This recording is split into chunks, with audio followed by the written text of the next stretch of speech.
sumusobra yata tayo doon sa power natin, Kap. Kasi hindi dapat kayo magsusuri ng mga dokumento at magsasabi kung sino may karapatan at kung sino hindi. Sobra po ako na-stress sa ginawa ninyo na sinabi ninyo sa akin nyo. Kapag wala akong naibigay na katunayan na sa akin lang ang bahay, bibigay nyo. Alam nyo po ba nga, hindi na po ako nagkapagtrabaho. Ang anak ko wala na pong kain-kain ng maayos, pumayat po. Tumahimik ka muna na konti, ha? At ayusin mo yung pagsasalita mo. Hindi ka kasi makapagsalita na maayos kapag ikay yung iyak. Ay, Kap, hindi ko gusto yung na ganyan yung approach nyo kay ma'am. Ang hirap mong kausap, Kap. Puta ka ng putak, hindi ka marunong makinig. Ganyan ba kayo sa barangay dyan? Hindi ako ganun. Okay, kung hindi ka ganun, ganito ang pinapakita nyo sa akin eh. Hindi na pangyayari. Kung hindi mo pa pakikinggan ang isang tao na kagaya ni Erlinda, paano mo na isaservisyohan ng barangay mo kung ganyan yung estilo mo? Who are you para suriin yan? Kap, makikinig ka pa o makikinig ka? Nag-uusap tayo dito ng maayos, I'm trying to put it in a diplomatic way, and kanina ka pa sabat ng sabat. Binigyan namin ikaw ng pagkakataon para magsalita. Kapag kami naman ay magsasalita, gusto mo supalpalin ka agad. Paano tayo magkakaintindihan dito ngayong araw? Okay. Ako po ay lumalapit sa hashtag ipabitag mo upang humingi ng tulong sa pananakot ni Kapitan Lito Katibayan. 2009, ikinasal po ako kay Paulo Telisporo dahil sa hindi na po kami nagkakaintindihan, naghiwalay kami noong 2016. Noong 2012 po, na-CI po ako ng NHA para sa libreng pabahay. Kami po ni Paulo Telisporo ay magkasama pa po kami noong oras na yon. Noong 2016 po, siniay po ulit ako ng NHA para sa palipat na ng Cavite. Wala na po kami ni Paulo. Noong 2019 po, binigyan na po ako ng pabahay para mailipat na po ako sa Cavite. Nagulat na lang po ako na kasama ko na si Paulo Telisporo sa pangalan na yon. March 2024 po, lumapit po ako kay Kapitan Lito Katibayan sa barangay upang idulog ang problema ko sa bahay ko. Hiningian po ako ng requirements. Pag hindi ko daw po naibigay ang mga requirements na hiningi niya, ibibigay daw po sa asawa ko ang karapatan ng bahay. Naging epekto po sa akin, na-stress po ako kung kani-kanino na lang po ako naghihingi ng tulong para makuha ko po yung bahay ko kasi wala na po kaming matitirahan ng anak ko. Pati anak ko po na 12 years old ay napabayaan ko na po sa kakaasikaso ko po sa aking papilis na hiningi po ng barangay. Nananawagan po ako kay Sir Bintol po at Sir Cartol po at sa Bitag na sana po matulungan po ninyo ako sa aking problema. Dahil kinaharas na po ako ng kapitan na si Lito Katibayan. Matanong ko, ma'am, no? Kasal po kayo ng inyong asawa? Opo. Ilang taon po kayong nagsama? Since 2008 hanggang 2016 po. Yung pag-apply po sa NHA, sino po ang nag-apply? Kayong mag-asawa o ikaw lang po? Kaming mag-asawa nung una po, nung 2012. Nag-apply po ako na sabi ko wala na yung asawa ko. Nung nag-apply po kayo ay magkasama kayo? Opo, at nung kasal 2012. po kayo? Opo. At mag-asawa kayo? Opo. Ngayon po ang nangyari, sa kalagitnaan po ng ano ninyo, habang pinaprocess, naghiwalay po kayo? Opo. Ibig sabihin, hiwalay lang po ng bahay? Hindi legally separated? Hindi po legally kasi hindi naman po kami nag-annulment. Walang annulment. Pero may usapan po ng barangay kami na hinati na po namin yung bahay at saka yung mga kagamitan po. Pero kasi nung nag-apply po kayo, nandun yung pangalan yung mag-asawa. So kaya mahirap pong tanggalin muna yon. Unless legally separated po kayo. Yung mga requirements po na hiningi sa akin ng NHA, pinasa ko po sa kanila. Ano Kaya, mga klaseng requirements ito? kagaya po nung yung legal separated na hiningi sa akin, tapos kumuha po ako ng abogado na solo parent na po ako dahil may anak po ako sa una. So ano nangyari doon sa pagpasa ng requirements? Nakapagpasa Inukihan ka ba? po siya, opo. Inukihan po siya ng NHA, kaya po pinalipat ako. Nung lilipat na po ako kasi nagreklamo po kasi ako sa kanila kapag sinama nila yung pangalan ng Paulo Telisporo, wag na po ako nila ilipat. Ano yung naging basihan ng NHA for the legal separation kung wala ka pang sinasabing annulment? Piningyan po ako nung mga operation, yung papers. Yung Opo, galing yan yung nga abogado. po yung annulment na sinasabi natin. Opo. Kaya po wala kayong nasubmit kasi hindi kayo nakapag-file ng annulment. Ano po yung naging papel ni Kap maliban dun sa kasi ang complaint mo sa amin na pinakikialaman ni Kapitan yung property at ibinibigay doon sa iyong asawa. Binenta ko po yung bahay. Kasi since nung nilipat pa ako na isinama ng pangalan ni Paulo, nag-request din po ako ng NHA ng DASMA na sana ilipat na lang nila ako ng ibang unit. Kasi ginawa po ko magkapit bahay na lang po kami nung asawa ko eh. May So, pagpipili ba si NHA kung sinong pagbibigyan or basta lang makapag-apply at may requirements ka na? may requirements naman po. Siguro naman po, hindi naman po din sila namimili. Pero yung totoo po niyan, ayaw ko talagang lumipat. Kaya huling-huli na po ako lumipat. Hiningi sa akin na para sa akin na ako na lang at saka sa anak ko. Yung sa yung hiningi po, yung family picture po namin mag-iina. Yun pong pinasa ko doon, 2 anak ko, ako, at saka yung ibang mga requirements po na katunayan na wala na po akong asawa. So may bukod kang in-apply nung magkasama kayo. Tapos ang sinasabi mo, may bukod ngayon na in-apply ka na Opo. kayo na lang. Opo. Kayo na lang mag-iina. And then, yun ang gusto mo na wala na totally si Paulo, yung asawa mo, doon sa pangalan. Pero isinama pa rin ng NHA. Opo. Ngayon, si Kapitan, ang sinasabi ni Kapitan, nung lumapit kayo, magpakita ka ng mga dokumento. Opo. Kinuha ko po yung mga documents lahat, tapos pinakita ko po sa kanya. Alam naman po niya yun. Ay, lahat po nang nag-a-apply, dumadaan din naman po sila. Nung nakita po niya, parang binaliwala na po ako. Si Kapitan Lito Katibayan on the line barangay Malaynen bago na Cavite. Magandang umaga po sa inyo, Kap. Magandang umaga po. Kap, ako po si Carl Tulfo, kasama ko yung si Bitag Dean at Bitag Tonet. Meron daw kayong involvement doon sa pag-mediate, doon sa pangyayari na parang nagkakaroon sila ng problema ng kanyang asawa na si Paulo Telesforo. Ang tungkol ko, ang usapin po kasi nila dyan, yung tungkol sa bahay. Yung sinasabi niya na inaansa ko siya ng karapatan, hindi ko tama yun. Na? Sabi ko sa kanya, once na makakita mo yung proof na ikaw lang talaga ang nagmamayari ng bahay na yan, papalsing si Paulo na yan, at pumayag naman si Paulo, napakita niya na wala ang pangalan niya, sige, willing siya umalis. Totoo po ba yan? Opo, yun nga po ang sobra po ako na-stress sa ginawa ninyo na sinabi ninyo sa akin nyo. Kapag wala akong naibigay na katunayan na sa akin lang ang bahay, bibigay nyo sa anak ko. Alam nyo po ba nga, hindi na po ako nagkapagtrabaho. Ang anak ko wala na pong kain-kain ng maayos, pumayat po. Tumahimik ka muna ng konti, ha? At ayusin mo yung pagsasalita mo. Hindi ka kasi makapagsalita na maayos kapag ikay yung iyak. Ay, Kap, hindi ko gusto yung inaano mo siya na ganyan yung approach nyo kay ma'am. Nagsasalita siya, papakinggan mo bilang kapitan. Ako na po, dediretso, magsasabi sa'yo, Kap. Kap, makinig ka, Kap. Kasi hindi ko siya Kap, makapagsalita ng Kap, maayos. Kap, Lito. Kap. Makikinig ka ba? Gusto lang namin napakinggan mo yung side ni Madam eh. Pwede naman na hindi mo sabihin na huwag ka ganyan magsalita, bastos. Kap! Hindi ko ako Kap! Inuulit ko, Kapitan Lito, hindi kita pa sasalitain kung ganyan ka.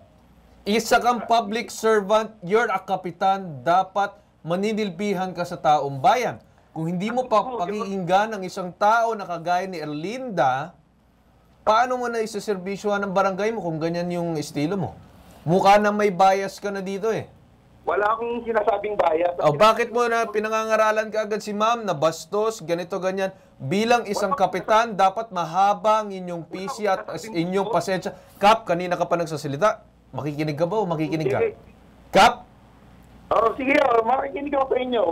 Kapag hindi magkasundo ang magkabilang panig, nasa gitna kayo, Kap, ang decision making is neutral dapat. Wala sa kabila, wala sa kabila. Tama ba, Kapitan? Tama ho yun, tama yun. Yes. Hindi po kayo ang magpapaalis. Kasi unang-una sa lahat, hindi nyo siya pwedeng paalisin doon sa bahay. Mag-uusap silang mag-asawa. Papakinggan nyo magkabilang panig. Ang problema lang ho dyan, nung nakausap po si Paulo, meron ho siyang pinakita na galing ng NHA, nakasama yung pangalan niya. Tapos ngayon, sila ho ng time na yun, nagsasama pa. Ngayon, nagkahiwalay na ho. Tapos, ngayon, hindi na ho siya talaga tumitigil dyan sa bahay na yan. Dito sa Erica. Hindi ko lang hula kung sa kung sa Sahalang siya naninirahan o sa Maynila. Ngayon, napag-alaman ko lang na ibinenta niya yung bahay. Okay, kung binenta niya, Kap, anong problema doon kung binenta niya? Dahil bahay naman nila yon. Pag-usapan nilang mag-asawa, bakit na ibenta? Kasi pagka property ng NHA, bawal yung ibenta. Oh, Let Kap. NHA. Let NHA magsabi na bawal. Pinaliwanag nung sa kanya. Kap, ang nangyayari kasi parang ikaw yung nagsasalita para sa NHA and then you're saying base sa inyong experience na ganito. Kap, makikinig ka pa o makikinig ka? Medyo nag-uusap tayo dito ng maayos. I'm trying to put it in a diplomatic way and kanina ka pa sabat ng sabat. Kap, hindi ako titigil. Paulit-ulit na ako dito. Kap, pagka hindi ka makikinig, hindi mo ko bibigyan ng chance. Binigyan namin ikaw ng pagkakataon para magsalita. Kapag kami naman ay magsasalita, gusto mo supalpalin ka agad. Paano tayo magkakaintindihan dito ngayong araw? Okay, salita kayo, okay. Okay. Yung nagiging problema kasi, sabi nyo, nagiging involved ka dun sa pag-uusapan ng NHA. Hindi pwede ibenta yan, hindi pwede ganito, ganyan. Gawin mo na lang ng paraan ka para hindi na humaba. Pag-usap mo nila yung dalawa, pag-ayusin. Kap, ang hirap mong kausap, Kap. Puta ka ng putak, hindi ka marunong makinig. Ganyan ba kayo sa barangay dyan? Hindi ako ganun. Okay, kung hindi ka ganun, ganito ang pinapakita nyo sa amin eh. Hindi na pangyayari. Ganito lang, Kap. Sabi ko nga sa'yo, kung hindi sila magkasundo, ginawan mo na ng paraan na pinag-usap sila, hindi sila magkasundo. Ang gagawin mo, Kap, ang next step, di ba? Bibigyan mo na lang sila ng certificate to file action para pumunta na sila kung saan forum nila gustong pumunta. Parang sumusobra yata tayo doon sa power natin, Kap. Hindi ko naman po binabawi eh. Wala ka naman talagang karapatang bawiin, Kap. Wala ako sinasabi sa kanya na babawiin ko. Ang sabi ko sa kanya, ayan ang asawa mo, willing silang umalis. Once na may provide mo lang yung dokumento. Pero Kap, bakit kailangan ipakita sa yung dokumento? Dapat sa NHA idudulog yan. Kung hindi pa rin magkausap ang mag-asawa, edi CFA ka agad. Magsampahan na lang sila ng kaso para idaan sa korte. Kung hindi kaya pag-usapan na lang sa NHA kung sino talaga yung paalisin. Kasi hindi dapat kayo magsusuri ng mga dokumento at magsasabi kung sino yung karapatan at kung sino hindi. Tama yan, Sir Carl. Baka kasi, Kap, baka mabalikan kayo ng usurpation of authority. Kasi sinasabi nyo, kung sakaling mapatunayan ni Ma'am Erlinda, nasa kanya talaga yung bahay, papaalisin nyo yung asawa. Mali naman yun. Hindi po, wala pong kapangyarihan yung barangay na gawin yun. Kap, baka bumalik pa sa inyo yung, kayo pa ang makasuhan. Sabi ganito, na willing umalis yung lalaki. Ang sabi nyo, kayo ang magpapaalis kanina dun sa mister niya eh. Tapos willing naman siyang umalis. Hindi, sinabi nyo, Kap, kanina na kayo yung magpapalis. Papaalisin ko. No. Kap, wala kayong karapatan doon kung may official statement or official papeles ang NHA at coordination sa barangay at even sa police, then doon lang magkakaroon ng usapan. Pero sa barangay, hindi nyo nasakop yung ganyan ng usapan. Ang trabaho ng barangay, magkaroon ng at least 3 hearings. Pag-usapin ang dalawa. Kapag hindi pa rin magkasundo, bigyan ng CFA isa-isa o sige, mag-ano na lang kayo sa ibang forum. Yes, sa I-endorse sa ibang or forum. Sa korte, di ba? Yung nga ako ipinaliwanag ko sa kanya. Hindi, Kap, hindi ganun yung dating kanina eh. Namumukhang nangingialam ka na kanina eh. Forum. Hinihingi mo na yung dokumento at kung ano-ano pa, and then nagmi-mediate ka na to the point na parang ipinapaabot mo na parang, hindi ka pwede dahil wala kang ganito, ganyan. Who are you para suriin yan?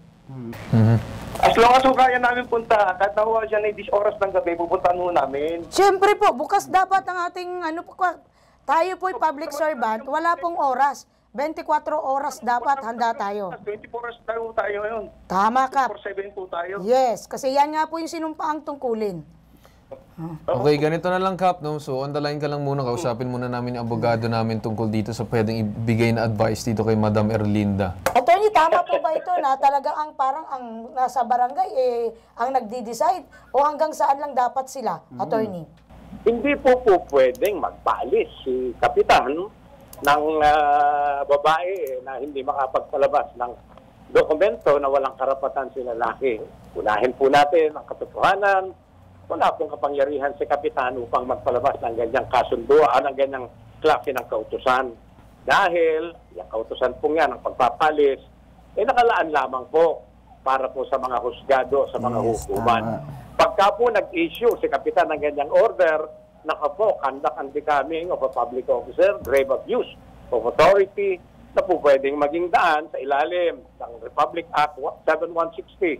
Kilala po ni kapitan yan. yan po yung Republic Act 7160, Local Government Code of 1991, lalo na sa kanyang administrative responsibilities ng kapitan, baka po siya magkaroon ng problema. Tapos, yan po kahit na talaga namang may pagdiling, yan po sa isyong yan, kung totoo po yan, yung Anti-Graft and Corrupt Practices Act. Kailangan mo marahil, babatid ng sambayan ng nanonood sa ipabitag mo, itong ganitong klase ng mga lituntunin, ng mga batas.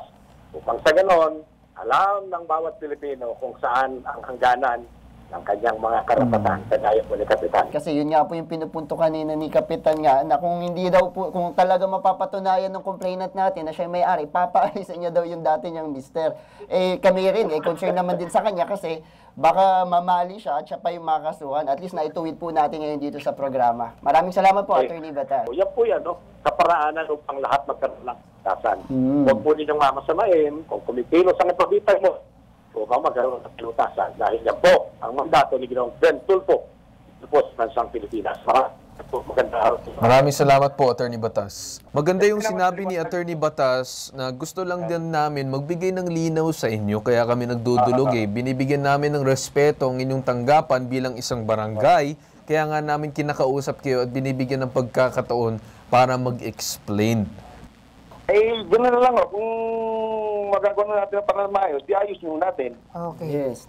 Kap, may dagdag lang po ako sa sinabi ni Bitag Carl, ni Sir Carl, no? Doon sa sinabi ni Attorney Batas Mauricio, unang-una sa lahat, Kap, ang kapakanan ni Aling Erlinda dapat ang pinoprotektahan natin. Nakuha niyo po? Tinda ko po yan. Opo. So, kung maaari po, gumawa po kayo ng, sabi nga, Barangay Protection Order para dito kay Aling Erlinda, para hindi po manghimasok o makialam pa itong si Paulo, yung kanyang asawa. Okay, Kap? Okay po. Okay. Sige, Kap. Maraming salamat, Kap. Maraming salamat sa pagsagot ng aming tawag. Salamat din sa inyo. Okay salamat po. sa time niyo. Thank you po. Okay, so sinubukan ng Bitag na imbitahan ang National Housing Authority o NHA Cavite para makasagot dito sa live. So balit tumanggi ito sa imbitasyon, magbibigay na lang daw sila ng statement sa problema ni Miss Erlinda Velarde. The said House and Lot Award in Cavite was awarded to them as a household/family and registered in their name as husband and wife. The House and Lot Award will now form part of their conjugal property or absolute community of property. In this case, we cannot unilaterally cancel the name of her husband in the said award without her, Ms. Velarde, presenting to us any proof that their marriage was declared null and void or it was dissolved legally through annulment as declared by the proper courts and or authorities. Maganda pa rin, ma'am, na talagang para wala na tayong pag-uusapan, tahimik na yung buhay mo, ay tapusin na natin yung sinasabing annulment at ma-file na ito. Na-file mo na ba, ma'am? Nag-file na po ako, pero hindi pa. Ang sabi po kasi sa akin ng abogado, kumuha daw po ako ng CFA. Yun po ang hinihingi ko sa kanila, yung Certificate of File Action. Sa barangay. CFA. Yun po ang well, nagkaroon naman na, ma'am, ng pag-uusap ngayong araw and sana naman gampanan ni Kap yung kanyang tungkulin. No? So, nakailang hearing na ba kayo? Nakadalawa na po, isa na lang. Nung Okay, pa po so yung tapusin mga natin araw. yung proseso. Kapag yan ay umabot na sa 3 at hindi pa rin nagkaroon na maayos sa pag-usapan, then kayo i-issuehan ng CFA. Yun Okay, po, ma'am? Maraming salamat Okay ka, ma'am? po. Opo. Kamusta ka na po ngayon? Anong pakiramdam mo na ngayon? Na ano na po talaga, nawala na yung bigat ng ano ko po.